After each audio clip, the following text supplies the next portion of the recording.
चला प्रश्न काय बघा, छान प्रश्न. मी छानच प्रश्न घेत असतो, वेगळं काहीतरी.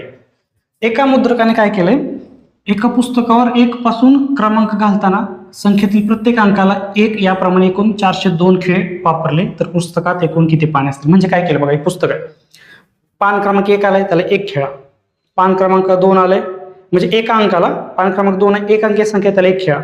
असं एक अंकीला 1 खेळा, परत 10 पासून सुरू होतात 2 अंकी त्याला 2 खेळे, परत 100 पासून सुरू होतात त्याला 3 खेळे.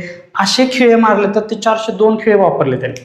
402 खेळे वापरले, खेळ संपले असं समजूया. मग किती पानांपर्यंत पोहोचला, किती पानांवर खेळ ठोकले, बरोबर, हे काढायचं.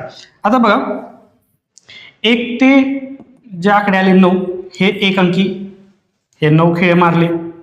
परत 10 पासून ते 99 पर्यंत किती झाले मित्रांनो, हे अंक किती झाले, पहिल्यांदा 10, 99, 90 झाले. किती खेळ मारले, 2 खेळ मारले. हे 9 तर 1 खेळ मारला आणि हे 90 2 खेळ मारले, किती झाले 180. हे झालं. आता पुढं 100 पासून सुरुवात झाली, पहिल्यांदा ह्याची बेरीज करून घेऊया आपण. किती झालं ह्याची बेरीज करूया, 180 आणि 9 किती झालं 189. बरोबर. आता पुढं 3 अंकी संख्या आहेत सगळ्या, 3 खेळच मारणार. 189 आहे की नाही, 402 मधून वजा करू, 402 मधून 189 वजा करूया. किती खेळ उरले आपण बघू. मग काय, 12 9 गेले 3, हातचा आला 1, 10 9 गेले, हातचा आला 1 आणि 4 2 गेले 2 उरले. 213 खेळ उरले. आता 213 खेळ उरले की नाही, याला आपण 3 ने भाग देऊ.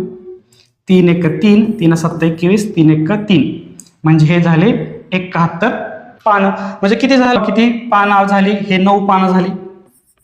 परत ही किती झाली, 90 पानं झाली, बरोबर ना, हे 90 पानं.